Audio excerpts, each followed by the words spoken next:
Hi hello friends, welcome to Police Fighters YouTube channel. ಸ್ನೇಹಿತರೆ, ಹೊಸ ಅಭ್ಯರ್ಥಿಗಳು ಯಾರೆಲ್ಲ ವಿಡಿಯೋಸ್ನ ನೋಡ್ತಾ ಇದ್ರೆ ವಿಡಿಯೋನ ಸ್ಕಿಪ್ ಮಾಡದೆ ಕೊನೆವರೆಗೂ ನೋಡಿ. ಈ ಒಂದು ವಿಡಿಯೋದಲ್ಲಿ ನಿಮಗೆ ಪೊಲೀಸ್ ಕಾನ್ಸ್ಟೇಬಲ್ ಹುದ್ದೆಗಳಿಗೆ ಸಂಬಂಧಪಟ್ಟಂಥ ಕರೆಂಟ್ ಅಫೇರ್ಸ್ 6 ತಿಂಗಳಲ್ಲಿ ಬಂದಂಥ ಇಂಪಾರ್ಟೆಂಟ್ ಆದಂಥ ಕರೆಂಟ್ ಅಫೇರ್ಸ್ ವಿಡಿಯೋ ಕೂಡ ಇದಾಗಿರುತ್ತೆ. ಹಾಗಾಗಿ ವಿಡಿಯೋನ ಸ್ಕಿಪ್ ಮಾಡದೆ ಕೊನೆವರೆಗೂ ನೋಡಿ. ಬನ್ನಿ ವಿಡಿಯೋನ ಸ್ಟಾರ್ಟ್ ಮಾಡೋಣ.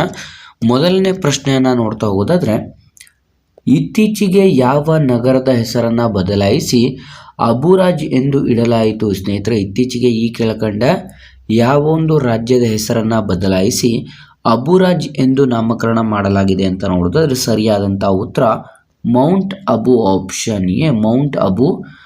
ಈ ಒಂದು ಮೌಂಟ್ ಅಬುವಿನ ಹೆಸರನ್ನು ಬದಲಾಯಿಸಿ ಅಬುರಾಜ್ ಎಂದು ಹೆಸರಿಡಲಾಗಿರುತ್ತೆ. ಈ ಒಂದು ಮೌಂಟ್ ಅಬು ಪ್ರಸ್ತುತ ಎಲ್ಲಿರುತ್ತದೆ ಅಂತಂದರೆ ರಾಜಸ್ಥಾನದಲ್ಲಿ ಕೂಡ ನಾವು ಕಾಣಬಹುದಾಗಿರುತ್ತೆ. ಹಾಗಾಗಿ ಆಪ್ಷನ್ ಎ ಸರಿಯಾದಂಥ ಉತ್ತರ ಕೂಡ ಆಗಿರುತ್ತದೆ. ನೆಕ್ಸ್ಟ್ ಎರಡನೇ ಪ್ರಶ್ನೆ, ICC ಪುರುಷರ T20 ವರ್ಲ್ಡ್ ಕಪ್ 2026ರ ವಿಜೇತ ತಂಡ ಯಾವುದು? ಸ್ನೇಹಿತರೆ, ನಿಮಗೆ ಕಂಪ್ಲೀಟಾಗಿ ಪ್ರತಿಯೊಂದು ಎಕ್ಸಾಮ್ಸಲ್ಲೂ ಕೂಡ ಆಲ್ಮೋಸ್ಟ್ ಕ್ರೀಡೆಗಳ ಬಗ್ಗೆನೂ ಕೂಡ ಇನ್ಫಾರ್ಮೇಷನನ್ನು ಕೇಳ್ತಾ ಇರ್ತಾರೆ. ಅಂತಾರೆ ಕ್ರೀಡೆಗಳ ಬಗ್ಗೆನೂ ಕೂಡ ನಿಮಗೆ ಕ್ವಶನ್ಸ್ಗಳು ಬರ್ತಾ ಇರುತ್ತೆ. ನಿಮಗೆ ಕ್ರೀಡೆಗಳಲ್ಲಿ ಕೂಡ ನೀವು ಗಮನಿಸ್ಬೋದು, ಬ್ಯಾಡ್ಮಿಂಟನ್ ಬಗ್ಗೆನೂ ಕೂಡ ಕೇಳ್ತಾರೆ ಅಥವಾ ಕ್ರಿಕೆಟ್ನ ಬಗ್ಗೆನೂ ಕೂಡ ಕೇಳ್ತಾನೆ ಇರ್ತಾರೆ. ಹಾಗಾಗಿ ಆದಷ್ಟು ಇದ್ರ ಬಗ್ಗೆನೂ ಕೂಡ ಕಾನ್ಸಂಟ್ರೇಟ್ ಮಾಡಿ. ಸ್ನೇಹಿತರೆ, ICC ಪುರುಷರ T20 ವರ್ಲ್ಡ್ ಕಪ್ 2026ರ ವಿಜೇತ ತಂಡ ಯಾವುದು ಅಂತ ಕೇಳಿದರೆ ಸರಿಯಾದಂಥ ಉತ್ತರ ಆಪ್ಷನ್ ಬಿ ನಮ್ಮ ಭಾರತ ಸರಿಯಾದಂಥ ಉತ್ತರವಾಗಿರುತ್ತೆ. ನಮ್ಮ ಆಪೋನೆಂಟ್ ಆಗಿ ಫೈನಲಿಸ್ಟ್ ಆಗಿದ್ದವರು ಅಂತಂದರೆ ರನ್ನರ್ ಅಪ್ ಆದವರು ಯಾರು ಅಂತ ನೋಡಿದ್ರೆ ನ್ಯೂಜಿಲ್ಯಾಂಡ್ ತಂಡ ಸರಿಯಾದಂಥ ಉತ್ತರವಾಗಿರುತ್ತೆ. ಇದರಲ್ಲಿ ಮ್ಯಾನ್ ಆಫ್ ದಿ ಸೀರೀಸನ್ನು ಪಡ್ಕೊಂಡಿದ್ದಂಥವ್ರು ಯಾರು ಅಂತ ನೋಡೋದಾದ್ರೆ ಸ್ನೇಹಿತರೆ, ನಮ್ಮ ಭಾರತದ ಓಪನಿಂಗ್ ಬ್ಯಾಟ್ಸ್ಮನ್ ಆದಂಥ ಸಂಜು ಸ್ಯಾಮ್ಸನ್ ರವರು ಮ್ಯಾನ್ ಆಫ್ ದ ಸೀರೀಸ್ ಆಗಿದ್ರೆ ಅತಿ ಹೆಚ್ಚು ರನ್ನನ್ನು ಗಳಿಸಿದಂಥವ್ರು ಯಾರು ಅಂತಂದರೆ ಪಾಕಿಸ್ತಾನದ ಆಟಗಾರ ಆಗಿರ್ತಾರೆ. ಇದನ್ನು ಕೂಡ ನೀವು ಕಂಪ್ಲೀಟಾಗಿ ಚೆಕ್ ಕೂಡ ಮಾಡ್ಕೋಬಹುದಾಗಿರುತ್ತೆ. ನೆಕ್ಸ್ಟ್ ಮೂರನೇ ಪ್ರಶ್ನೆ ಕಡೆಗೆ ಬರೋದಾದರೆ, ಅಂತಾರಾಷ್ಟ್ರೀಯ ಮಹಿಳಾ ದಿನಾಚರಣೆ 2026 ಯಾವಾಗ ಆಚರಿಸಲಾಯಿತು? ಅಂತಾರಾಷ್ಟ್ರೀಯ ಮಹಿಳಾ ದಿನಾಚರಣೆ ಯಾವಾಗ ಆಚರಿಸಲಾಯಿತು ಅಂತ ಪ್ರಶ್ನೆ ಕೂಡ ಆಗಿರುತ್ತೆ. ಸರಿಯಾದಂಥ ಉತ್ತರ ಆಪ್ಷನ್ ಎ ಮಾರ್ಚ್ 8. ಸ್ನೇಹಿತರೆ, ಆಪ್ಷನ್ ಎ ಮಾರ್ಚ್ 8 ಸರಿಯಾದಂಥ ಉತ್ತರ ಕೂಡ ಆಗಿರುತ್ತೆ. ಸ್ನೇಹಿತರೆ, ನೀವು ಪ್ರತಿಯೊಂದು ಎಕ್ಸಾಮ್ಸಲ್ಲೂ ಕೂಡ ಗಮನಿಸ್ತಾ ಇರ್ಬೋದು, ಯಾವುದೇ ಒಂದು ಎಕ್ಸಾಮ್ಸ್ ಆಗಿರಲಿ 1ರಿಂದ 2 ಮಾರ್ಕ್ಸ್ಗಳಿಗೆ ನಿಮಗೆ ಯಾವ ದಿನಾಂಕದಂದು ಯಾವ ದಿನಾಚರಣೆ ಆಚರಿಸ್ತೀವಿ ಅಂತ ಪ್ರತಿಯೊಂದು ಇಂಪಾರ್ಟೆಂಟ್ ಪ್ರಶ್ನೆಗಳನ್ನು ಕೇಳ್ತಾ ಇರ್ತಾರೆ. ಹಾಗಾಗಿ ಆದಷ್ಟು ನೀವು ಈ ಒಂದು ಎಕ್ಸಾಮ್ಸ್ಗಳಿಗೆ ಫೋಕಸ್ ಮಾಡ್ತಿರೋದ್ರಿಂದ ಕಂಪ್ಲೀಟಾಗಿ ಯಾವ ದಿನಾಂಕದಂದು ಏನು ಆಚರಣೆ ಮಾಡಲಾಗುತ್ತೆ ಇದ್ರ ಬಗ್ಗೆನೂ ಕೂಡ ನೀವು ಸ್ವಲ್ಪ ತಿಳ್ಕೊಬೇಕಾಗಿರುತ್ತೆ. ನೆಕ್ಸ್ಟ್ 4ನೇ ಪ್ರಶ್ನೆ ಕಡೆಗೆ ಬರೋದಾದ್ರೆ, 2024ನೇ ಸಾಲಿನ ಆಸ್ಕರ್ ಪ್ರಶಸ್ತಿಯ ಉತ್ತಮ ನಟ ಪ್ರಶಸ್ತಿ ಪಡೆದವರು ಯಾರು? ಸ್ನೇಹಿತರೆ, ಇದು ಮೋಸ್ಟ್ ಇಂಪಾರ್ಟೆಂಟ್ ಪ್ರಶ್ನೆ ಆಗಿರುತ್ತೆ. 2026ನೇ ಸಾಲಿನ ಆಸ್ಕರ್ ಪ್ರಶಸ್ತಿಯ ಉತ್ತಮ ನಟ ಪ್ರಶಸ್ತಿ ಪಡೆದವರು ಯಾರು ಅಂತ ಪ್ರಶ್ನೆ ಕೂಡ ಆಗಿರುತ್ತೆ. ಸರಿಯಾದಂಥ ಉತ್ತರ option B Michael B Jordan. Option B Michael B Jordan ಎನ್ನುವಂಥವರಿಗೆ ಈ ಒಂದು ಉತ್ತಮ ನಟ ಪ್ರಶಸ್ತಿಯನ್ನು ಕೂಡ ನೀಡಿ ಗೌರವಿಸಲಾಗಿರುತ್ತೆ. ನೆಕ್ಸ್ಟ್ 5ನೇ ಪ್ರಶ್ನೆ, ಏಕರೂಪ ನಾಗರಿಕ ಸಂಹಿತೆ ಜಾರಿಗೆ ತಂದಂಥ 2ನೇ ರಾಜ್ಯ ಯಾವುದು? ಸ್ನೇಹಿತರೆ, ಇದು ಮೋಸ್ಟ್ ಇಂಪಾರ್ಟೆಂಟ್ ಆದಂಥ ಒಂದು ಕ್ವಶನ್ಸ್ ಕೂಡ ಆಗಿರುತ್ತೆ. ಯೂನಿಫಾರ್ಮ್ ಸಿವಿಲ್ ಕೋಡ್ ಸರ್ವಿಸ್ ಕೂಡ ಇದಾಗಿರುತ್ತೆ. ಏಕರೂಪ ನಾಗರಿಕ ಸಂಹಿತೆ ಜಾರಿಗೆ ತಂದಂಥ 2ನೇ ರಾಜ್ಯ ಯಾವುದು ಅಂತ ಇಲ್ಲಿ ಪ್ರಶ್ನೆ ಆಗಿರುತ್ತೆ. ಸರಿಯಾದಂಥ ಉತ್ತರ ಆಪ್ಷನ್ ಬಿ ಗುಜರಾತ್ ಸರಿಯಾದಂಥ ಉತ್ತರವಾಗಿರುತ್ತೆ. ಆಪ್ಷನ್ ಬಿ ಸರಿಯಾದಂಥ ಉತ್ತರವಾಗಿದ್ರೆ ಫಸ್ಟ್ ಸ್ಟೇಟ್ ಯಾವುದು ಅಂತ ಕೇಳಿದರೆ ಉತ್ತರಾಖಂಡ ಸರಿಯಾದಂಥ ಉತ್ತರ ಕೂಡ ಆಗಿರುತ್ತದೆ. ನಂತರ ನಾವು 6ನೇ ಪ್ರಶ್ನೆ ಕಡೆಗೆ ಬರೋದಾದರೆ, ಯಾವ ರಾಜ್ಯ ಸರ್ಕಾರವು ಸರೋವರಗಳ ಸುರಕ್ಷತೆಗಾಗಿ ಲೇಕ್ ಆ್ಯಂಡ್ ಏರ್ ವಾಚ್ ಜಾರಿಗೆ ತಂದಿದೆ ಅಂತ ಪ್ರಶ್ನೆ ಆಗಿರುತ್ತೆ. ಸ್ನೇಹಿತರೆ, ಇದು ತುಂಬ ಇಂಪಾರ್ಟೆಂಟ್ ಪ್ರಶ್ನೆ ಕೂಡ ಆಗಿರುತ್ತೆ. ಸರಿಯಾದಂಥ ಉತ್ತರ ಆಪ್ಷನ್ ಬಿ ಗುಜರಾತ್ ಆಗಿರುತ್ತದೆ. ಆಪ್ಷನ್ ಬಿ ಗುಜರಾತ್ ಆಗಿರುತ್ತೆ.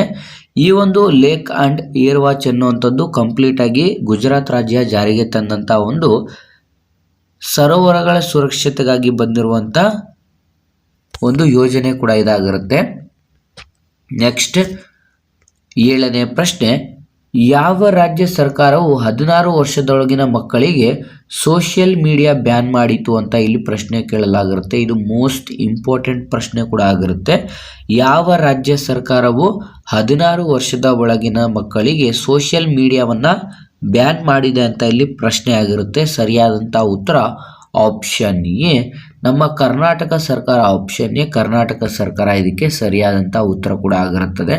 16 ವರ್ಷದ ಮಕ್ಕಳಿಗೆ ಎಲ್ಲ ಸೋಷಿಯಲ್ ಮೀಡಿಯಾವನ್ನು ಬ್ಯಾನ್ ಮಾಡಲಾಗಿರುತ್ತೆ. ನೆಕ್ಸ್ಟ್ 8ನೇ ಪ್ರಶ್ನೆ, ಯಾವ ದೇಶವು ವಿಶ್ವ ಆರೋಗ್ಯ ಸಂಸ್ಥೆ ಸಂಘಟನೆಯಿಂದ ಹೊರಬರಲು ನಿರ್ಣಯ ತೆಗೆದುಕೊಂಡಿದೆ? ವಿಶ್ವ ಆರೋಗ್ಯ ಸಂಸ್ಥೆ ಅಂತಂದರೆ WHO ಆಗಿರುತ್ತದೆ. ಈ ಒಂದು WHO ಇಂದ ಹೊರಬರಲು ಯಾವ ಒಂದು ದೇಶ ನಿರ್ಣಯ ತೆಗೆದುಕೊಂಡಿರುತ್ತೆ ಅಂತ ಇಲ್ಲಿ ಪ್ರಶ್ನೆ ಕೇಳಲಾಗಿರುತ್ತೆ. ಸರಿಯಾದಂಥ ಉತ್ತರ option B, Argentina. Option B, Argentina WHO ಇಂದ ಹೊರಬರಲು ನಿರ್ಧಾರವನ್ನು ಕೂಡ ತೆಗೆದುಕೊಂಡಿರುತ್ತೆ. ನೆಕ್ಸ್ಟ್ 9ನೇ ಪ್ರಶ್ನೆ, ಬಲೇಂದ್ರ ಶಾ ಇವರು ಯಾವ ದೇಶದ ನೂತನ ಪ್ರಧಾನಿಯಾಗಿ ಆಯ್ಕೆಯಾದವರು? ಸ್ನೇಹಿತರೆ, ಇಂಪಾರ್ಟೆಂಟ್ ಆಗಿರುತ್ತೆ ಇದು ಕೂಡ. ನೂತನವಾಗಿ ಆಯ್ಕೆಯಾದಂಥ CMಗಳು ಯಾರು, ಪ್ರಧಾನಮಂತ್ರಿಗಳು ಯಾರು, ರಾಜ್ಯಪಾಲರು ಯಾರು, ಇವು ಕೂಡ ತುಂಬ ಇಂಪಾರ್ಟೆಂಟಾಗಿ ತುಂಬ ಎಕ್ಸಾಮ್ಸ್ಗಳಲ್ಲಿ ಕೇಳಿರುವಂಥ ಪ್ರಶ್ನೆ ಆಗಿರುತ್ತೆ. ಸರಿಯಾದಂಥ ಉತ್ತರ ಆಪ್ಷನ್ ಸಿ, ಇವರು ನೇಪಾಳಕ್ಕೆ ನೂತನ ಪ್ರಧಾನಿಯಾಗಿ ಆಯ್ಕೆ ಆಗಿರ್ತಾರೆ. ಹಾಗಾಗಿ ಆಪ್ಷನ್ ಸಿ ಸರಿಯಾದಂಥ ಉತ್ತರವಾಗಿರುತ್ತೆ. ನೆಕ್ಸ್ಟ್ 10ನೇ ಪ್ರಶ್ನೆಯನ್ನು ನೋಡೋದಾದ್ರೆ, ಯಾವ ರಾಜ್ಯವು ಮುಖ್ಯಮಂತ್ರಿ ಮಾವನ್ ಧಾನ್ಯ ಸತ್ಕಾರ ಯೋಜನೆ ಪ್ರಾರಂಭಿಸಿತು? ಸ್ನೇಹಿತರೆ, ಪ್ರತಿಯೊಂದು ಯೋಜನೆಗಳ ಬಗ್ಗೆನೂ ಕೂಡ ಕೇಳ್ತಾರೆ. ಈ ಒಂದು ಅಂತಂದರೆ ಮುಖ್ಯಮಂತ್ರಿ ಮಾವನ್ ಧಾನ್ಯ ಸತ್ಕಾರ ಯೋಜನೆ ಈ ಕೆಳಕಂಡ ಯಾವ ರಾಜ್ಯದಲ್ಲಿ ಆಚರಣೆ ಮಾಡಲಾಗುತ್ತೆ ಅಥವಾ ಯಾವ ರಾಜ್ಯವು ಯೋಜನೆಯನ್ನು ಪ್ರಾರಂಭಿಸಿದೆ ಅಂತ ಇಲ್ಲಿ ಪ್ರಶ್ನೆ ಕೇಳಲಾಗಿದೆ. ಸ್ನೇಹಿತರೆ, ಸರಿಯಾದಂಥ ಉತ್ತರ ಆಪ್ಷನ್ ಬಿ, ಪಂಜಾಬ್ ರಾಜ್ಯ. ಸ್ನೇಹಿತರು, ಆಪ್ಷನ್ ಬಿ, ಪಂಜಾಬ್ ರಾಜ್ಯ ಸರಿಯಾದಂಥ ಉತ್ತರವಾಗಿರುತ್ತೆ. ಇಲ್ಲಿ ಮಹಿಳೆಯರಿಗೆ ಪ್ರತಿ ತಿಂಗಳ ಹಣವನ್ನು ನೀಡಿ ಸಹಕರಿಸುವಂಥದ್ದು ಈ ಒಂದು ಯೋಜನೆಯ ಮುಖ್ಯ ಉದ್ದೇಶವಾಗಿದ್ದು, ಆರ್ಥಿಕವಾಗಿ ಚೆನ್ನಾಗಿರುವಂಥ ಮಹಿಳೆಯರಿಗೆ 1000 ರೂಪಾಯಿ ಆಗಿದ್ದರೆ, ದಲಿತ ಅಥವಾ ಹಿಂದುಳಿದಂಥ ಮಹಿಳೆಯರಿಗೆ 1500 ರೂಪಾಯಿಗಳನ್ನು ನೀಡಿ ಧನ ಸಹಾಯದ ಮೂಲಕ ಈ ಒಂದು ಯೋಜನೆಯ ಕಂಪ್ಲೀಟ್ ಆದಂಥ ಒಂದು ಧ್ಯೇಯ ಇದು ಕೂಡ ಆಗಿರುತ್ತೆ. ಹಾಗಾಗಿ ಆಪ್ಷನ್ ಬಿ, ಪಂಜಾಬ್ ಸರಿಯಾದಂಥ ಉತ್ತರವಾಗಿರುತ್ತದೆ. ನೆಕ್ಸ್ಟ್ 11ನೇ ಪ್ರಶ್ನೆ, ಯಾವ ರಾಜ್ಯವು ಹರ್ಸ್ಟಾಟ್ ಯೋಜನೆ ಲಾಂಚ್ ಮಾಡಿತು? ಹರ್ಸ್ಟಾಟ್ ಯೋಜನೆಯನ್ನು ಲಾಂಚ್ ಮಾಡಿದಂಥ ಈ ಕೆಳಗಿನ ಯಾವ ರಾಜ್ಯ ಅಂತ ಪ್ರಶ್ನೆ ಕೂಡ ಆಗಿರುತ್ತೆ. ಸರಿಯಾದಂಥ ಉತ್ತರ option C, Gujarat. Option C, Gujarat ಸರಿಯಾದಂಥ ಉತ್ತರವಾಗಿರುತ್ತೆ. ಈ ಒಂದು ಹರ್ಸ್ಟಾಟ್ನ ಕಂಪ್ಲೀಟ್ ಆದಂಥ ಒಂದು ಧ್ಯೇಯ ಏನು ಅಂತಂದರೆ ಮಹಿಳೆಯರ ಸ್ಟಾರ್ಟಪ್ಗಳನ್ನು ಉತ್ತೇಜನ ನೀಡುವುದು. ಹಾಗಾಗಿ ಈ ಒಂದು ಯೋಜನೆ ಹೆಸರು ಹರ್ಸ್ಟಾಟ್ ಎಂದು ಹೆಸರಿಡಲಾಗಿರುತ್ತೆ. ಈ ಒಂದು ಯೋಜನೆ ಗುಜರಾತ್ ರಾಜ್ಯದಲ್ಲಿ ಲಾಂಚ್ ಮಾಡಲಾಗಿರುತ್ತೆ. ನೆಕ್ಸ್ಟ್ 12ನೇ ಪ್ರಶ್ನೆ, ಎಸ್ಮಂಡ್ ಬಿ ಮಾರ್ಟಿನ್ ಅವಾರ್ಡ್ 2026ರ ವಿಜೇತರು ಯಾರು ಅಂತ ಇಲ್ಲಿ ಪ್ರಶ್ನೆ ಕೇಳಲಾಗಿರುತ್ತೆ. ಎಸ್ಮಂಡ್ ಬಿ ಮಾರ್ಟಿನ್ ಅವಾರ್ಡ್ ಈ ಕೆಳಕಂಡ ಯಾರಿಗೆ ನೀಡಲಾಗಿರುತ್ತೆ 2026ರಲ್ಲಿ ಅಂತ ನಾವು ನೋಡಿದ್ರೆ ಸರಿಯಾದಂಥ ಉತ್ತರ ಆಪ್ಷನ್ ಬಿ, ಕೃತಿಕೆಕಾರ್ ಅಂತ. ಆಪ್ಷನ್ ಬಿ, ಕೃತಿಕೆಕಾರ್ ಅಂತ ಸರಿಯಾಗಿರುತ್ತೆ. ಈ ಒಂದು ಎಸ್ಮಂಡ್ ಬಿ ಮಾರ್ಟಿನ್ ಅವಾರ್ಡ್ ಪಡೆದಂಥ ಮೊಟ್ಟ ಮೊದಲ ಭಾರತೀಯರು ಕೂಡ ಭಾರತದ ಮಹಿಳೆಯರು ಆಗಿರ್ತಾರೆ. ಹಾಗಾಗಿ ಆಪ್ಷನ್ ಬಿ ಸರಿಯಾದಂಥ ಉತ್ತರವಾಗಿರುತ್ತೆ. ನೆಕ್ಸ್ಟ್ 13ನೇ ಪ್ರಶ್ನೆ, ಈ ಕೆಳಗಿನ ಯಾವ ದೇಶವು ಕುಷ್ಠರೋಗ ಮುಕ್ತ ದೇಶವಾಗಿ ಘೋಷಿಸಲ್ಪಟ್ಟಿತು? ಕುಷ್ಠರೋಗ ಮುಕ್ತ ದೇಶವಾಗಿ ಘೋಷಿಸಲ್ಪಟ್ಟಿತು ಅಂತ ಇಲ್ಲಿ ಪ್ರಶ್ನೆ ಕೇಳಲಾಗಿರುತ್ತೆ. ಸರಿಯಾದಂಥ ಉತ್ತರ ಆಪ್ಷನ್ ಬಿ, ಚೀಲಿ ದೇಶ. ಚೀಲಿ ದೇಶವು ಕುಷ್ಠರೋಗ ಮುಕ್ತ ದೇಶವಾಗಿ ಘೋಷಣೆ ಕೂಡ ಮಾಡಿಕೊಂಡಿರುತ್ತದೆ. ನೆಕ್ಸ್ಟ್ 14ನೇ ಪ್ರಶ್ನೆ, 2027ರ ಜನಗಣತಿಯ ಮಾಸ್ಟೆಕ್ ಪ್ರಗತಿ ಮತ್ತು ವಿಕಾಸ್ ಇದನ್ನು ಲಾಂಚ್ ಮಾಡಿದವರು ಅಂತ ಇಲ್ಲಿ ಪ್ರಶ್ನೆ ಕೇಳಲಾಗಿರುತ್ತೆ. 2027ರ ಜನಗಣತಿಯ ಮಾಸ್ಕಟ್ ಪ್ರಗತಿ ಮತ್ತು ವಿಕಾಸ್ ಇದನ್ನು ಲಾಂಚ್ ಮಾಡಿದವರು ಅಂತ ನಾವು ನೋಡೋದಾದರೆ ಸರಿಯಾದಂಥ ಉತ್ತರ ಆಪ್ಷನ್ ಸಿ ಅಮಿತ್ ಶಾ ಅವರು. ಆಪ್ಷನ್ ಸಿ ಅಮಿತ್ ಶಾ ಅವರು ಸರಿಯಾದಂಥ ಉತ್ತರವಾಗಿರುತ್ತದೆ. ಸ್ನೇಹಿತರೆ, ಪ್ರತಿಯೊಂದು ಎಕ್ಸಾಮ್ಸ್ಗಳಲ್ಲಿ ಅಂತಾರೆ ಮುಂಬರಲಿರುವಂಥ civil police constable, CRDR constable, PDO ಆಗಲಿ, VO ಆಗಲಿ ಅಥವಾ ನೀವು ಯಾವುದೇ ಒಂದು ಎಕ್ಸಾಮ್ಸ್ಗೆ ಆನ್ಲೈನ್ ಅಪ್ಲಿಕೇಶನ್ ಹಾಕಿದ್ದೀರಾ ಅಂತಂದರೆ ನೀವು ಕಂಪ್ಲೀಟಾಗಿ ಆಲ್ಮೋಸ್ಟ್ ಮಿನಿಮಮ್ 6 ಮಂತ್ಸ್ನ ಒಂದು ಕರೆಂಟ್ ಅಫೇರ್ಸ್ನ ಬಗ್ಗೆ ಕಂಪ್ಲೀಟಾಗಿ ಮಾಹಿತಿಯನ್ನು ತಿಳ್ಕೊಬೇಕಾಗತ್ತೆ. ಈ ಒಂದು ವಿಡಿಯೋದಲ್ಲಿ ನಾವು ಆಲ್ಮೋಸ್ಟ್ 6 ಮಂತ್ಸಲ್ಲಿ ಯಾವೆಲ್ಲ ಇಂಪಾರ್ಟೆಂಟ್ ಕ್ವಶನ್ಸ್ಗಳು ಬಂದಿದ್ದು ಅಂತಲೂ ಕೂಡ ಆದಷ್ಟು ತಿಳಿಸ್ತೀವಿ. ಇನ್ನು ಪಾರ್ಟ್ 2 ಕೂಡ ಮತ್ತೊಂದು ವಿಡಿಯೋ ಬರುತ್ತೆ. ಹಾಗಾಗಿ ವಿಡಿಯೋಸ್ನ ಯಾರೆಲ್ಲ ನೋಡ್ತಾ ಇದ್ದಾರೆ ಅಭ್ಯರ್ಥಿಗಳು ಆದಷ್ಟು ಚಾನಲ್ಗೆ ಸಬ್ಸ್ಕ್ರೈಬ್ ಮಾಡ್ಕೊಳ್ಳಿ. ಪಾರ್ಟ್ 2 ವಿಡಿಯೋ ಕೂಡ ಆದಷ್ಟು ಬೇಗ ಅಪ್ಲೋಡ್ ಮಾಡ್ತೀವಿ. ನೆಕ್ಸ್ಟ್ 15ನೇ ಪ್ರಶ್ನೆ ಕಡೆಗೆ ನೋಡೋದಾದರೆ ಟ್ರೈಬ್ಸ್ ಆರ್ಟ್ ಫೆಸ್ಟ್ 2026ನೇ ಉದ್ಘಾಟನೆ ಮಾಡಿದವರು ಯಾರು ಸ್ನೇಹಿತರೆ? ಟ್ರೈಬ್ಸ್ ಆರ್ಟ್ ಫೆಸ್ಟ್ ಎಂಬುವಂಥದ್ದನ್ನ ಈ ಒಂದು ಉದ್ಘಾಟನೆ ಮಾಡಿದವರು ಯಾರು ಅಂತ ಇಲ್ಲಿ ಪ್ರಶ್ನೆ ಕೇಳಲಾಗಿರುತ್ತೆ. ಸರಿಯಾದಂಥ ಉತ್ತರ option D Jual Oram. Option D ಸರಿಯಾದಂಥ ಉತ್ತರವಾಗಿರುತ್ತೆ. ಇವರು ಟ್ರೈಬ್ಸ್ ಆರ್ಟ್ ಫೆಸ್ಟ್ ಎಂಬಂಥ ಈ ಒಂದು ಫೆಸ್ಟಿವಲನ್ನು ಉದ್ಘಾಟನೆ ಮಾಡಿದವರು ಕೂಡ ಆಗಿರ್ತಾರೆ. ನೆಕ್ಸ್ಟ್ 16ನೇ ಪ್ರಶ್ನೆ, me health mobile application launch ಮಾಡಿದ ರಾಜ್ಯ ಯಾವುದು ಸ್ನೇಹಿತರೆ? ಇದು ಕೂಡ ಮೋಸ್ಟ್ ಇಂಪಾರ್ಟೆಂಟ್ ಪ್ರಶ್ನೆ ಕೂಡ ಆಗಿರುತ್ತೆ. Me health mobile application launch ಮಾಡಿದಂಥ ರಾಜ್ಯ ಯಾವುದು ಅಂತ ಇಲ್ಲಿ ಪ್ರಶ್ನೆ ಕೇಳಲಾಗಿರುತ್ತೆ. ಸರಿಯಾದಂಥ ಉತ್ತರ option A Kerala. Option A Kerala. ಈ ಒಂದು ಮೀ ಹೆಲ್ತ್ ಎಂಬುವಂಥದ್ದನ್ನ ಮೊಬೈಲ್ ಅಪ್ಲಿಕೇಶನನ್ನು ಲಾಂಚ್ ಮಾಡಿದಂಥ ರಾಜ್ಯ ಕೂಡ ಆಗಿರುತ್ತೆ. ನೆಕ್ಸ್ಟ್ 17ನೇ ಪ್ರಶ್ನೆ, ಯಾವ ರಾಜ್ಯದ ಪ್ರೌಢಶಾಲಾ ವಿದ್ಯಾರ್ಥಿಗಳು ವಿಕೋಸೆಟ್ 1 ಎಂಬ ಮಿನಿ ಸ್ಯಾಟಲೈಟ್ ಲಾಂಚ್ ಮಾಡಿದರು ಅಂತ ಇಲ್ಲಿ ಪ್ರಶ್ನೆ ಆಗಿರುತ್ತೆ. ಇದು ಕೂಡ ಮೋಸ್ಟ್ ಇಂಪಾರ್ಟೆಂಟ್ ಪ್ರಶ್ನೆ ಆಗಿರುತ್ತೆ. ಸ್ನೇಹಿತರೆ, ನಾವಿಲ್ಲಿ ತಿಳಿಸ್ತಿರುವಂಥ ಪ್ರತಿಯೊಂದು ಪ್ರಶ್ನೆಗಳು ಇಂಪಾರ್ಟೆಂಟ್ ಆಗಿರುತ್ತೆ. ಅದರಲ್ಲೂ ಕೂಡ ಕೆಲವೊಂದು ತುಂಬ ಇಂಪಾರ್ಟೆಂಟ್ ಪ್ರಶ್ನೆ ಅನಿಸಿದಂಥವು ನಾವು ಈ ರೀತಿ ಸ್ಟಾರ್ ಹಾಕಿ ತೋರಿಸ್ತಾ ಇರ್ತೀವಿ. ಇವು ಮೋಸ್ಟ್ ಅಂತಾರೆ ತುಂಬ ಇಂಪಾರ್ಟೆಂಟ್ ಪ್ರಶ್ನೆಗಳು ಕೂಡ ಆಗಿರುತ್ತೆ. ಇಲ್ಲಿ ಈ ಕೆಳಕಂಡ ಯಾವ ರಾಜ್ಯದ ಪ್ರೌಢಶಾಲಾ ವಿದ್ಯಾರ್ಥಿಗಳು ವಿಕೋಸೆಟ್ 1 ಎಂಬ ಒಂದು ಮಿನಿ ಸ್ಯಾಟಲೈಟನ್ನು ಲಾಂಚ್ ಮಾಡಿದರು ಅಂತ ಪ್ರಶ್ನೆ ಆಗಿರುತ್ತೆ. ಸರಿಯಾದಂಥ ಉತ್ತರ ಆಪ್ಷನ್ ಸಿ ತಮಿಳುನಾಡಿನ ಪ್ರೌಢಶಾಲಾ ವಿದ್ಯಾರ್ಥಿಗಳು. ಆಪ್ಷನ್ ಸಿ ತಮಿಳುನಾಡಿನ ಪ್ರೌಢಶಾಲಾ ವಿದ್ಯಾರ್ಥಿಗಳು ಈ ಒಂದು ವಿಕೋಸೆಟ್ ಎಂಬಂಥ ಒಂದು ಮಿನಿ ಸ್ಯಾಟಲೈಟನ್ನು ಲಾಂಚ್ ಮಾಡಿದವರು ಆಗಿರ್ತಾರೆ. ನೆಕ್ಸ್ಟ್ 18ನೇ ಪ್ರಶ್ನೆ, CISF ರೇಸಿಂಗ್ ಡೇ 2026 ಯಾವಾಗ ಆಚರಿಸಲಾಯಿತು? CISF ಸೆಂಟ್ರಲ್ ಇಂಡಸ್ಟ್ರಿಯಲ್ ಸೆಕ್ಯೂರಿಟಿ ಫೋರ್ಸ್ನ ಒಂದು ರೇಸಿಂಗ್ ಡೇ 2026 ಯಾವಾಗ ಆಚರಿಸಲಾಯಿತು ಅಂತ ಇಲ್ಲಿ ಪ್ರಶ್ನೆ ಕೇಳಲಾಗಿರುತ್ತೆ. ಸ್ನೇಹಿತರೆ, ಸರಿಯಾದಂಥ ಉತ್ತರ ಆಪ್ಷನ್ ಡಿ ಮಾರ್ಚ್ 10ರಂದು. ಆಪ್ಷನ್ ಡಿ ಮಾರ್ಚ್ 10ರಂದು ಈ ಒಂದು CISFನ ರೇಸಿಂಗ್ ಡೇ ಕೂಡ ಆಚರಿಸಲಾಗಿರುತ್ತದೆ. ನೆಕ್ಸ್ಟ್ 19ನೇ ಪ್ರಶ್ನೆ, ಇತ್ತೀಚೆಗೆ ಭಾರತ ಮಾನವ ಸಹಯೋಗಕ್ಕೋಸ್ಕರ 1,000 ಮೆಟ್ರಿಕ್ ಟನ್ ಅಕ್ಕಿಯನ್ನು ಯಾವ ದೇಶಕ್ಕೆ ನೀಡಿತು ಸ್ನೇಹಿತರೆ? ಇದು ಕೂಡ ಇಂಪಾರ್ಟೆಂಟ್ ಆಗಿರುತ್ತೆ. ಭಾರತ ಇತ್ತೀಚೆಗೆ ಮಾನವ ಸಹಾಯಕ್ಕೋಸ್ಕರ 1,000 ಮೆಟ್ರಿಕ್ ಟನ್ ಅಕ್ಕಿಯನ್ನು ಬೇರೆ ದೇಶಕ್ಕೆ ನೀಡಿರ್ತಾರೆ. ಆ ಒಂದು ದೇಶ ಯಾವುದು ಅಂತ ಇಲ್ಲಿ ಪ್ರಶ್ನೆ ಕೇಳಲಾಗಿರುತ್ತೆ. ಸರಿಯಾದಂಥ ಉತ್ತರ ಆಪ್ಷನ್ ಎ ಮಾಲವಿ ಸ್ನೇಹಿತರೆ. ಆಪ್ಷನ್ ಎ ಮಾಲವಿ ಸರಿಯಾದಂಥ ಉತ್ತರವಾಗಿರುತ್ತದೆ. ನೆಕ್ಸ್ಟ್ 20ನೇ ಪ್ರಶ್ನೆ, ಭಾರತ ಮತ್ತು ಯಾವ ದೇಶದ ನಡುವೆ 2026ರ ಲಮಿತಿಯೆ ಎಂಬಂಥ ಮಿಲಿಟರಿ ಅಭ್ಯಾಸ ನಡೆಯಿತು ಸ್ನೇಹಿತರೆ? ಇದು ಕೂಡ ತುಂಬ ಇಂಪಾರ್ಟೆಂಟ್ ಆಗಿರುತ್ತೆ. ಭಾರತ ಮತ್ತು ಈ ಕೆಳಕಂಡ ಯಾವ ಒಂದು ದೇಶದ ನಡುವೆ 2026ರ ಲಮಿತಿಯೆ ಎಂಬ ಮಿಲಿಟರಿ ಅಭ್ಯಾಸ ನಡೆಯಿತು ಅಂತ ಪ್ರಶ್ನೆ ಕೇಳ್ತಾ ಇರ್ತಾರೆ. ಸ್ನೇಹಿತರೆ, ಸರಿಯಾದಂಥ ಉತ್ತರ ಆಪ್ಷನ್ ಡಿ ಸಿಚಲೀಸ್. ಆಪ್ಷನ್ ಡಿ ಸಿಚಲೀಸ್ ಎಂಬಂಥ ದೇಶದ ನಡುವೆ ಈ ಒಂದು ಲಮಿತಿಯೆ ಎಂಬಂಥ ಮಿಲಿಟರಿ ಅಭ್ಯಾಸ ಕೂಡ ನಡೆದಿರುತ್ತೆ. ಸ್ನೇಹಿತರೆ, ನೀವು ಗಮನಿಸ್ಬೋದು ಪ್ರತಿಯೊಂದು ದೇಶಗಳ ಯಾವೆಲ್ಲ ದೇಶಗಳ ಜೊತೆಗೆ ಯಾವ ಒಂದು ಮಿಲಿಟರಿ ಅಭ್ಯಾಸವನ್ನು ನಡೆಸಿರ್ತಾರೆ ನಮ್ಮ ಭಾರತ ದೇಶದವರು. ಈ ಒಂದು ಪ್ರಶ್ನೆಗಳು ಕೂಡ ತುಂಬ ಇಂಪಾರ್ಟೆಂಟ್ ಆಗಿರುತ್ತೆ. ಹಾಗಾಗಿ ಅದರ ಬಗ್ಗೆನೂ ಕೂಡ ನೀವು ಕಾನ್ಸಂಟ್ರೇಟ್ ಮಾಡಬೇಕಾಗಿರುತ್ತೆ. ನೆಕ್ಸ್ಟ್ 21ನೇ ಪ್ರಶ್ನೆ, ಸಿಪ್ರಿ ರಿಪೋರ್ಟ್ಸ್ ಪ್ರಕಾರ 2021-25ರ ವೇಳೆಯಲ್ಲಿ ಭಾರತದ ಶಸ್ತ್ರಾಸ್ತ್ರಗಳ ಆಮದಿನಲ್ಲಿ ಎಷ್ಟನೇ ಸ್ಥಾನದಲ್ಲಿದೆ ಸ್ನೇಹಿತರೆ? ಇದು ಕೂಡ ಮೋಸ್ಟ್ ಇಂಪಾರ್ಟೆಂಟ್ ಆಗಿರುತ್ತೆ. ಸಿಪ್ರಿಯ ರಿಪೋರ್ಟ್ಸ್ನ ಪ್ರಕಾರ 2021-25ರ ವೇಳೆಯಲ್ಲಿ ಭಾರತ ಶಸ್ತ್ರಾಸ್ತ್ರಗಳ ಆಮದಿನಲ್ಲಿ ಎಷ್ಟನೇ ಸ್ಥಾನವನ್ನು ಅಲಂಕರಿಸಿದೆ ಅಂತ ಇಲ್ಲಿ ಪ್ರಶ್ನೆ ಕೇಳಲಾಗಿರುತ್ತೆ.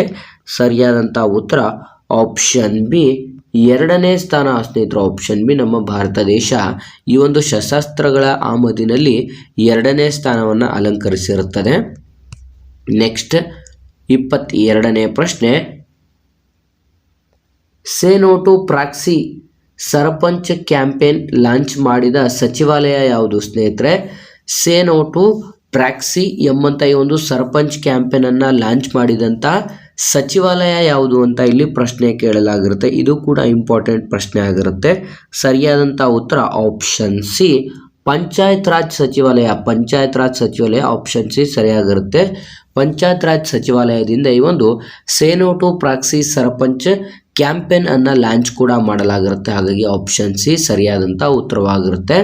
ನೆಕ್ಸ್ಟ್ 24ನೇ ಪ್ರಶ್ನೆ, ಸ್ಟ್ಯಾಂಡ್ ವಿತ್ ಹರ್ ಎನ್ನುವಂಥ ಈ ಒಂದು ಅಭಿಯಾನವನ್ನು ಯಾವ ರಾಜ್ಯದಲ್ಲಿ ಪ್ರಾರಂಭಿಸಲಾಯಿತು? ಸ್ಟ್ಯಾಂಡ್ ವಿತ್ ಹರ್, ಈ ಕೆಳಕಂಡ ಯಾವ ರಾಜ್ಯದಲ್ಲಿ ಈ ಒಂದು ಅಭಿಯಾನವನ್ನು ಪ್ರಾರಂಭಿಸಲಾಯಿತು ಅಂತ ಪ್ರಶ್ನೆ ಕೂಡ ಆಗಿರುತ್ತೆ. ಸರಿಯಾದಂಥ ಉತ್ತರ ಆಪ್ಷನ್ ಸಿ, ತೆಲಂಗಾಣ ರಾಜ್ಯದಲ್ಲಿ ಸ್ನೇಹಿತರು. ಆಪ್ಷನ್ ಸಿ, ತೆಲಂಗಾಣ ರಾಜ್ಯದಲ್ಲಿ ಒಂದು ಸ್ಟ್ಯಾಂಡ್ ವಿತ್ ಹರ್ ಎಂಬಂಥ ಅಭಿಯಾನವನ್ನು ಕೂಡ ಆರಂಭಿಸಲಾಗಿರುತ್ತದೆ. ನೆಕ್ಸ್ಟ್ 25ನೇ ಪ್ರಶ್ನೆ, ಫಾರ್ಮುಲಾ 1 2026ರ ಆಸ್ಟ್ರೇಲಿಯನ್ ಗ್ರ್ಯಾಂಡ್ ಫಿಕ್ಸ್ನ ವಿಜೇತರು ಯಾರು ಸ್ನೇಹಿತರೆ? ಇವು ಕೂಡ ತುಂಬ ಇಂಪಾರ್ಟೆಂಟ್ ಆಗಿರುತ್ತೆ. ಫಾರ್ಮುಲಾ 1 2026ರ ಆಸ್ಟ್ರೇಲಿಯನ್ ಗ್ರ್ಯಾಂಡ್ ಫಿಕ್ಸ್ನ ವಿಜೇತರು ಯಾರು ಅಂತ ಇಲ್ಲಿ ಪ್ರಶ್ನೆ ಕೇಳಲಾಗಿರುತ್ತೆ. ಸರಿಯಾದಂಥ ಉತ್ತರ ಆಪ್ಷನ್ ಬಿ, ಜಾರ್ಜ್ ರಸೆಲ್ ಸ್ನೇಹಿತರೆ. ಆಪ್ಷನ್ ಬಿ, ಜಾರ್ಜ್ ರಸೆಲ್ ಸರಿಯಾದಂಥ ಉತ್ತರವಾಗಿರುತ್ತೆ.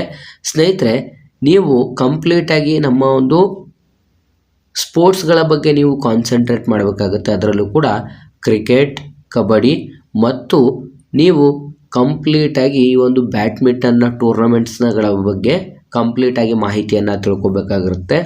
ಅದರಲ್ಲೂ ಕೂಡ ಯಾವೆಲ್ಲ ಒಂದು ಟೂರ್ನಮೆಂಟ್ಗಳನ್ನು ಸಿಂಗಲ್ಸಲ್ಲಿ ಯಾರು ಗೆದ್ರು, ಡಬಲ್ಸಲ್ಲಿ ಯಾರು ಗೆದ್ರು, ಪುರುಷರಲ್ಲಿ ಯಾರು ಗೆದ್ರು, ಮಹಿಳೆಯರಲ್ಲಿ ಯಾರು ಗೆದ್ರು, ಇವೆಲ್ಲವನ್ನು ಕೂಡ ನೋಡ್ತಾ ಹೋಗಬೇಕಾಗುತ್ತೆ ನೀವು.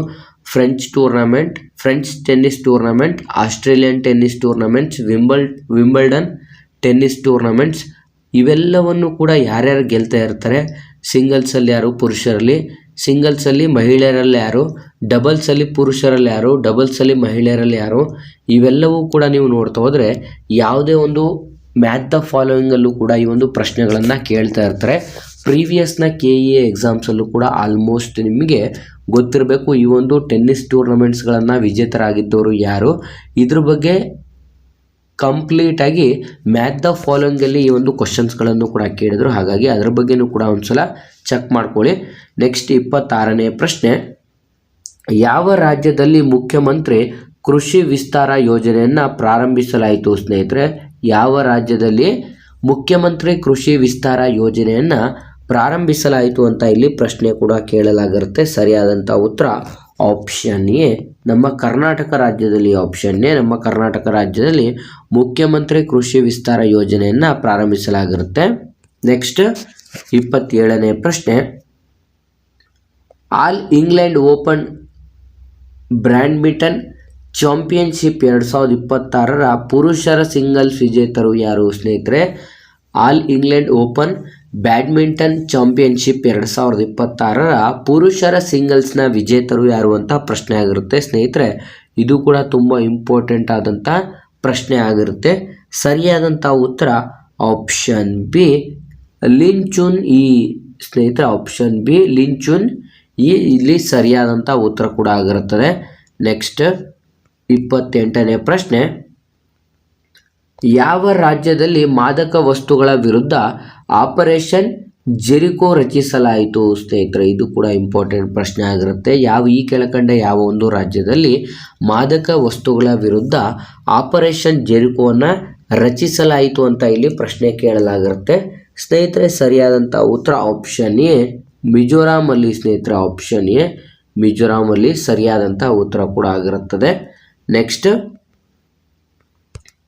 29ನೇ ಪ್ರಶ್ನೆ, ಪ್ರಾಜೆಕ್ಟ್ ಗಂಗಾ ಯೋಜನೆ ಪ್ರಾರಂಭಿಸಿದಂಥ ರಾಜ್ಯ ಯಾವುದು? ಪ್ರಾಜೆಕ್ಟ್ ಗಂಗಾ ಯೋಜನೆ ಪ್ರಾರಂಭಿಸಿದಂಥ ರಾಜ್ಯ ಯಾವುದು ಅಂತ ಇಲ್ಲಿ ಪ್ರಶ್ನೆ ಕೇಳಲಾಗಿರುತ್ತೆ. ಸರಿಯಾದಂಥ ಉತ್ತರ ಆಪ್ಷನ್ ಬಿ ಉತ್ತರ ಪ್ರದೇಶ ಸ್ನೇಹಿತರೆ. ಆಪ್ಷನ್ ಬಿ ಉತ್ತರ ಪ್ರದೇಶ ಇಲ್ಲಿ ಸರಿಯಾದಂಥ ಉತ್ತರ ಕೂಡ ಆಗಿರ್ತದೆ. ನೆಕ್ಸ್ಟ್ 30ನೇ ಪ್ರಶ್ನೆ, ಇತ್ತೀಚೆಗೆ ನಿಧನರಾದಂಥ ಉತ್ಸವ ಚರಣದಾಸ ಯಾವ ನೃತ್ಯ ಪ್ರಕಾರದಲ್ಲಿ ಪ್ರಸಿದ್ಧರಾಗಿದ್ದರು ಸ್ನೇಹಿತರೆ? ಇದು ಕೂಡ ಇಂಪಾರ್ಟೆಂಟ್ ಆಗಿರುತ್ತೆ. ಇತ್ತೀಚೆಗೆ ಯಾರೆಲ್ಲ ನಿಧನರಾಗಿರ್ತಾರೆ ಅವರು ಯಾವ ಸ್ಟೇಟ್ಗೆ ಸಂಬಂಧಪಡುತ್ತಾರೆ ಮತ್ತು ಅವರು ಯಾವ ಒಂದು ಕಲೆಗೆ ಸಂಬಂಧಪಡುತ್ತಾರೆ, ಇದು ಕೂಡ ಇಂಪಾರ್ಟೆಂಟ್ ಆಗಿರುತ್ತೆ. ಹಾಗಾಗಿ ಇತ್ತೀಚೆಗೆ ನಿಧನರಾದಂಥ ಉತ್ಸವ್ ಚರಣದಾಸ್ ಕೆಳಗಿನ ಯಾವ ನೃತ್ಯ ಪ್ರಕಾರದಲ್ಲಿ ಪ್ರಸಿದ್ಧಿಯನ್ನು ಪಡೆದುಕೊಂಡಿದ್ದರು ಅಂತ ಇಲ್ಲಿ ಪ್ರಶ್ನೆ ಕೇಳಲಾಗಿರುತ್ತೆ. ಸರಿಯಾದಂಥ ಉತ್ತರವನ್ನು ನೋಡಿದ್ರೆ ಆಪ್ಷನ್ ಸಿ ಗೋಡಾ ನೃತ್ಯದಲ್ಲಿ. ಆಪ್ಷನ್ ಸಿ ಗೋಡಾ ನೃತ್ಯದಲ್ಲಿ ಇವರು ಫೇಮಸ್ ಆಗಿರ್ತಾರೆ. ಇವರು ಒಡಿಸ್ಸಾದವರು ಆಗಿರ್ತಾರೆ. ಹಾಗಾಗಿ ಆಪ್ಷನ್ ಸಿ ಸರಿಯಾದಂಥ ಉತ್ತರವಾಗಿರುತ್ತೆ. ಇವು ಯಾವ ಸ್ಟೇಟ್ನವರು ಅಂತ ಕೇಳಿದ್ರೆ ಒಡಿಶಾ ಆಗಿರುತ್ತೆ. ಯಾವ ನೃತ್ಯ ಅಂತ ಕೇಳಿದ್ರೆ ಗೋಡಾ ನೃತ್ಯ ಇಲ್ಲಿ ಸರಿಯಾದಂಥ ಉತ್ತರ ಕೂಡ ಆಗಿರುತ್ತೆ. ನೆಕ್ಸ್ಟ್ 31ನೇ ಪ್ರಶ್ನೆ, Meta lifetime achievement award 2026ರ ವಿಜೇತರು ಯಾರು? ಮೆಟಾ ಲೈಫ್ ಅಚೀವ್ಮೆಂಟ್ 2026ರ ವಿಜೇತರು ಯಾರು ಅಂತ ಇಲ್ಲಿ ಪ್ರಶ್ನೆ ಕೇಳಲಾಗಿರುತ್ತೆ. ಸರಿಯಾದಂಥ ಉತ್ತರ ಆಪ್ಷನ್ ಸಿ ಅಮೋಲ್ ಪಾಲೇಕರ್ ಸ್ನೇಹಿತರು. ಆಪ್ಷನ್ ಸಿ ಅಮೋಲ್ ಪಾಲೇಕರ್ ಎಂಬುವಂಥವ್ರು ಈ ಒಂದು ಮೆಟಾ ಲೈಫ್ ಟೈಮ್ ಅಚೀವ್ಮೆಂಟ್ನ ಅವಾರ್ಡ್ ವಿಜೇತರು ಆಗಿರ್ತಾರೆ. ನೆಕ್ಸ್ಟ್ 32ನೇ ಪ್ರಶ್ನೆ, ICC ಮಹಿಳೆಯರ ಒನ್ ಡೇ ಇಂಟರ್ನ್ಯಾಷನಲ್ ಬ್ಯಾಟಿಂಗ್ ರ್ಯಾಂಕಿಂಗ್ನಲ್ಲಿ ನಂಬರ್ 1 ಸ್ಥಾನದಲ್ಲಿರುವವರು ಯಾರು ಸ್ನೇಹಿತರೆ? ICC ಮಹಿಳೆಯರ ಒನ್ ಡೇ ಇಂಟರ್ನ್ಯಾಷನಲ್ ಬ್ಯಾಟಿಂಗ್ನಲ್ಲಿ ನಂಬರ್ 1 ಸ್ಥಾನದಲ್ಲಿರುವಂಥವ್ರು ಯಾರು ಅಂತ ಇಲ್ಲಿ ಪ್ರಶ್ನೆ ಕೇಳಲಾಗಿರುತ್ತೆ. ಸರಿಯಾದಂಥ ಉತ್ತರ option D Smriti Mandhana. Option D Smriti Mandhana ನಮ್ಮ ಭಾರತ ದೇಶದ ಆಟಗಾರ್ತಿ ಇವರಾಗಿರ್ತಾರೆ. ಹಾಗಾಗಿ ಇವರು ಪ್ರಸ್ತುತ ODI ರ್ಯಾಂಕಿಂಗ್ನಲ್ಲಿ ಪ್ರಥಮ ಸ್ಥಾನದಲ್ಲಿರುವಂಥವ್ರು ಆಗಿರ್ತಾರೆ. ಆಪ್ಷನ್ ಡಿ ಸ್ಮೃತಿ ಮಂದನ ಸರಿಯಾಗಿರುತ್ತದೆ. ನೆಕ್ಸ್ಟ್ 33ನೇ ಪ್ರಶ್ನೆ, ಖೇಲೋ ಇಂಡಿಯಾ ಟ್ರೈಬಲ್ ಗೇಮ್ಸ್ 2026 ಆಯೋಜನೆ ಮಾಡುತ್ತಿರುವಂಥ ರಾಜ್ಯ ಯಾವುದು ಸ್ನೇಹಿತರೆ? ಇಲ್ಲಿ ನೀವು ಗಮನಿಸ್ಬೋದು, ಖೇಲೋ ಇಂಡಿಯಾ ಈ ಒಂದು ಟ್ರೈಬಲ್ ಗೇಮ್ಸ್ 2026 ಯೋಜನೆ ಮಾಡುತ್ತಿರುವಂಥವ್ರು ಅಂತಾರೆ ಆಯೋಜನೆ ಮಾಡುತ್ತಿರುವಂಥ ರಾಜ್ಯ ಯಾವುದು ಅಂತ ಕೇಳಲಾಗಿರುತ್ತೆ. ಇದು ಕೂಡ ಮೋಸ್ಟ್ ಇಂಪಾರ್ಟೆಂಟ್ ಪ್ರಶ್ನೆ ಆಗಿರುತ್ತೆ. ಸರಿಯಾದಂಥ ಉತ್ತರ option D Chhattisgarh. Option D Chhattisgarh ಸರಿಯಾದಂಥ ಉತ್ತರ ಕೂಡ ಆಗಿರುತ್ತದೆ. ನೆಕ್ಸ್ಟ್ 34ನೇ ಪ್ರಶ್ನೆ, ಇಂಟರ್ನ್ಯಾಷನಲ್ ಮಲೇರಿಯಾ ಕಾನ್ಫರೆನ್ಸ್ 2026 ಎಲ್ಲಿ ಆಯೋಜಿಸಲಾಗಿತ್ತು ಸ್ನೇಹಿತರೆ? ಇದು ಕೂಡ ಇಂಪಾರ್ಟೆಂಟ್ ಆಗಿರುತ್ತೆ. ಇಂಟರ್ನ್ಯಾಷನಲ್ ಮಲೇರಿಯಾ ಕಾನ್ಫರೆನ್ಸ್ 2026 ಎಲ್ಲಿ ಆಯೋಜಿಸಲಾಗಿತ್ತು ಅಂತ ಪ್ರಶ್ನೆ ಆಗಿರುತ್ತೆ. ಸರಿಯಾದಂಥ ಉತ್ತರ ಆಪ್ಷನ್ ಡಿ ನಮ್ಮ ನವದೆಹಲಿಯಲ್ಲಿ. ಆಪ್ಷನ್ ಡಿ ನಮ್ಮ ನವದೆಹಲಿಯಲ್ಲಿ ಈ ಒಂದು ಇಂಟರ್ನ್ಯಾಷನಲ್ ಮಲೇರಿಯಾ ಕಾನ್ಫರೆನ್ಸ್ ಅನ್ನು ಕೂಡ ಆಯೋಜಿಸಲಾಗಿರುತ್ತೆ. ನೆಕ್ಸ್ಟ್ 35ನೇ ಪ್ರಶ್ನೆ, ಇಂಡಿಯನ್ ಆರ್ಕಿಡ್ ಫೆಸ್ಟಿವಲ್ 2026 ಎಲ್ಲಿ ಆಯೋಜಿಸಲಾಗಿತ್ತು? ಇಂಡಿಯನ್ ಆರ್ಕಿಡ್ ಫೆಸ್ಟಿವಲ್ 2026 ಎಲ್ಲಿ ಆಯೋಜಿಸಲಾಗಿತ್ತು ಅಂತ ನೋಡೋದಾದ್ರೆ ಸರಿಯಾದಂಥ ಉತ್ತರ ಆಪ್ಷನ್ ಡಿ ಸಿಕ್ಕಿಮಲ್ಲಿ. ಆಪ್ಷನ್ ಡಿ ಸಿಕ್ಕಿಮಲ್ಲಿ ಈ ಒಂದು ಇಂಡಿಯನ್ ಆರ್ಕಿಡ್ ಫೆಸ್ಟಿವಲ್ 2026 ಆಯೋಜನೆ ಮಾಡಲಾಗಿರುತ್ತದೆ. ನೆಕ್ಸ್ಟ್ 36ನೇ ಪ್ರಶ್ನೆ, ಈ ಕೆಳಗಿನ ಯಾರು ಸಾಹಿತ್ಯ ಅಕಾಡೆಮಿ ಪುರಸ್ಕಾರ 2025 ಹಿಂದಿ ಭಾಷೆಗೆ ಪಡೆದುಕೊಂಡವರು ಸ್ನೇಹಿತರೆ? 2025ರ ಸಾಹಿತ್ಯ ಅಕಾಡೆಮಿ ಪುರಸ್ಕಾರ ಹಿಂದಿ ಭಾಷೆಗೆ ಪಡೆದುಕೊಂಡಂಥವರು ಯಾರು ಅಂತ ಇಲ್ಲಿ ಪ್ರಶ್ನೆಯನ್ನು ಕೂಡ ಕೇಳಲಾಗಿರುತ್ತೆ. ಸರಿಯಾದಂಥ ಉತ್ತರ option A Mamta Kalia. Option A Mamta Kalia ಅನ್ನೋಂಥವ್ರು ಸರಿಯಾದಂಥ ಉತ್ತರ ಕೂಡ ಆಗಿರುತ್ತದೆ. ನೆಕ್ಸ್ಟ್ 37ನೇ ಪ್ರಶ್ನೆ, ಗ್ಲೋಬಲ್ ಹ್ಯಾಪಿನೆಸ್ ಇಂಡೆಕ್ಸ್ 2026ರಲ್ಲಿ ಭಾರತದ ಸ್ಥಾನ ಎಷ್ಟು ಸ್ನೇಹಿತರೆ? ಈ ಒಂದು ಇಂಡೆಕ್ಸ್ಗಳು ಬರ್ತಾವಲ್ಲ ಆ ಒಂದು ಇಂಡೆಕ್ಸ್ಗಳಲ್ಲಿ ನಮ್ಮ ಭಾರತದ ಸ್ಥಾನ ಯಾವುದು, ಪ್ರಥಮ ದೇಶ ಯಾವುದಾಗಿರುತ್ತೆ, ಕೊನೆಯ ದೇಶ ಯಾವುದಾಗಿರುತ್ತೆ, ಇದು ಕೂಡ ತುಂಬ ಇಂಪಾರ್ಟೆಂಟ್ ಆಗಿ ಮ್ಯಾಟ್ರ್ ಕೂಡ ಆಗುತ್ತೆ ಸ್ನೇಹಿತರೆ. ಇಲ್ಲಿ ಗ್ಲೋಬಲ್ ಹ್ಯಾಪಿನೆಸ್ ಇಂಡೆಕ್ಸಲ್ಲಿ ನಮ್ಮ ಭಾರತದ ಸ್ಥಾನವನ್ನು ನಾವು ನೋಡಿದ್ರೆ ಸರಿಯಾದಂಥ ಉತ್ತರ 116ನೇ ಸ್ಥಾನ, ಆಪ್ಷನ್ ಸಿ 116ನೇ ಸ್ಥಾನದಲ್ಲಿ ನಮ್ಮ ಭಾರತ ದೇಶ ಇದ್ದರೆ ಪ್ರಥಮ ಸ್ಥಾನವನ್ನು ಫಿನ್ಲ್ಯಾಂಡ್ ಅಲಂಕರಿಸಿರುತ್ತದೆ. ಗ್ಲೋಬಲ್ ಹ್ಯಾಪಿನೆಸ್ ಇಂಡೆಕ್ಸಲ್ಲಿ ಪ್ರಥಮ ಸ್ಥಾನ ಫಿನ್ಲ್ಯಾಂಡ್ ಆಗಿದೆ. ನಮ್ಮ ಭಾರತ ದೇಶ 116ನೇ ಸ್ಥಾನವನ್ನು ಅಲಂಕರಿಸಿರುತ್ತದೆ. ಹಾಗಾಗಿ ಆಪ್ಷನ್ ಸಿ ಸರಿಯಾದಂಥ ಉತ್ತರವಾಗಿರುತ್ತೆ.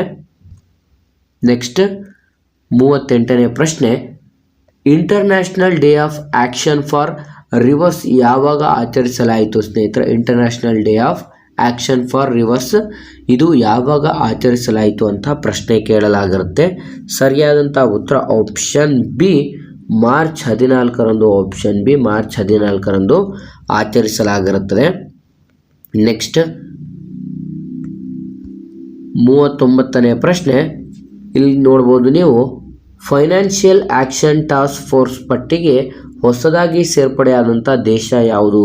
ಫೈನಾನ್ಷಿಯಲ್ ಆ್ಯಕ್ಷನ್ ಟಾಸ್ಕ್ ಫೋರ್ಸ್ ಪಟ್ಟಿಗೆ ಈ ಕೆಳಕಂಡ ಯಾವ ದೇಶ ಹೊಸದಾಗಿ ಸೇರ್ಪಡೆಯಾಗಿರುತ್ತೆ ಅಂತ ಇಲ್ಲಿ ಪ್ರಶ್ನೆ ಕೇಳಲಾಗಿರುತ್ತೆ. ಸರಿಯಾದಂಥ ಉತ್ತರ ಆಪ್ಷನ್ ಸಿ ಕುವೈಟ್ ಮತ್ತು ಪಪುವಾ ನ್ಯೂ ಗಿನಿಯಾ ಇವೆಲ್ಲವೂ ಕೂಡ ಪ್ರಸ್ತುತ ಈ ಒಂದು ಫೈನಾನ್ಷಿಯಲ್ ಆ್ಯಕ್ಷನ್ ಟಾಸ್ಕ್ ಫೋರ್ಸ್ಗೆ ಸೇರಿದಂಥ ಹೊಸ ದೇಶಗಳಾಗಿರುತ್ತೆ.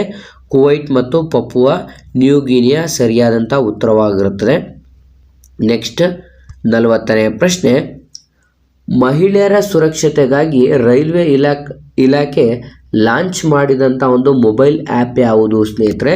ರೈಲ್ವೆ ಇಲಾಖೆಯಿಂದ ಇತ್ತೀಚೆಗೆ ಮಹಿಳೆಯರ ಒಂದು ಸುರಕ್ಷತೆಗಾಗಿ ಲಾಂಚ್ ಮಾಡಿರುವಂಥ ಒಂದು ಮೊಬೈಲ್ ಆ್ಯಪ್ ಯಾವುದು ಅಂತ ಯಾವುದೆಲ್ಲ ಅಭ್ಯರ್ಥಿಗಳು ವಿಡಿಯೋಸ್ನ ನೋಡ್ತಾ ಇದ್ರೆ ಈ ಒಂದು ಪ್ರಶ್ನೆಗೆ ಸರಿಯಾದಂಥ ಉತ್ತರವನ್ನು ಆದಷ್ಟು ಕಮೆಂಟ್ ಮಾಡಿ ತಿಳಿಸಿ. ಯಾಕೆ ಅಂತಂದರೆ ಸ್ನೇಹಿತರೆ, ನೀವು ಈ ಒಂದು ಪ್ರಶ್ನೆನಾದರೂ ಗೂಗಲಲ್ಲಿ ಸರ್ಚ್ ಮಾಡಿದ್ರೆ ನಿಮಗೆ ಕಂಪ್ಲೀಟಾಗಿ ಈ ಒಂದು ಪ್ರಶ್ನೆಗಳು ಬಂದಂಥ ಸಂದರ್ಭದಲ್ಲಿ ನಾನವತ್ತು ಈ ರೀತಿ ಚೆಕ್ ಮಾಡಿದ್ದೆ ಅಂತ ನಿಮಗೆ ಜ್ಞಾಪನದಲ್ಲಿ ಉಳಿಯುವಂಥ ಸಾಧ್ಯತೆಗಳು ಕೂಡ ಇರುತ್ತೆ. ಹಾಗಾಗಿ ಆದಷ್ಟು ಈ ಒಂದು ಪ್ರಶ್ನೆಗೆ ಕಮೆಂಟ್ ಮಾಡಿ ತಿಳಿಸಿ ಸ್ನೇಹಿತರೆ. ನೆಕ್ಸ್ಟ್ ಪಾರ್ಟ್ 2 ವಿಡಿಯೋನು ಕೂಡ ನೆಕ್ಸ್ಟ್ ಇನ್ನೊಂದು 2 ರಿಂದ 3 ದಿನಗಳಲ್ಲಿ ಕಂಪ್ಲೀಟಾಗಿ 6 ತಿಂಗಳ ಒಂದು ಕರೆಂಟ್ ಅಫೇರ್ಸ್ನ ವಿಡಿಯೋದಲ್ಲಿ ಅಪ್ಲೋಡ್ ಕೂಡ ಮಾಡ್ತೀವಿ. ಹಾಗಾಗಿ ಹೊಸೊಬ್ಬರು ಯಾರೆಲ್ಲ ವಿಡಿಯೋಸ್ನ ನೋಡ್ತಾ ಇದ್ದಾರೆ ಚಾನಲ್ಗೆ ಸಬ್ಸ್ಕ್ರೈಬ್ ಮಾಡ್ಕೊಳ್ಳಿ. ಕಂಟಿನ್ಯೂ ವಿಡಿಯೋಸ್ ನೋಡ್ತಿರೋಂಥ ಅಭ್ಯರ್ಥಿಗಳು ಆದಷ್ಟು ವಿಡಿಯೋನ ಲೈಕ್ ಮಾಡಿ ಮತ್ತು ನಿಮ್ಮ ಎಲ್ಲ ಸ್ನೇಹಿತರೊಂದಿಗೆ ಶೇರ್ ಮಾಡಿ ಮತ್ತು ನಿಮಗೆ 6ನೇ ತರಗತಿಯಿಂದ 12ನೇ ತರಗತಿಯ ಪುಸ್ತಕಗಳ ವಿಡಿಯೋ ಸರಣಿ ಕೂಡ ಅವೈಲೇಬಲ್ ಇದೆ ನಮ್ಮ ಚಾನಲ್ ಪ್ಲೇಲಿಸ್ಟಲ್ಲಿ. ಆದಷ್ಟು ವಿಡಿಯೋನ ನೋಡಿ ಮತ್ತು ವಿಡಿಯೋನ ಲೈಕ್ ಮಾಡಿ ಹಾಗೂ ಹೆಚ್ಚಿನ ಮಾಹಿತಿಗಳಿಗಾಗಿ ಹಿಂದೆ ನಮ್ಮ ಚಾನಲ್ಗೆ ಸಬ್ಸ್ಕ್ರೈಬ್ ಮಾಡ್ಕೊಳ್ಳಿ ಅಂತ ತಿಳಿಸ್ತಾ ಇದ್ದೀವಿ ಸ್ನೇಹಿತರೆ.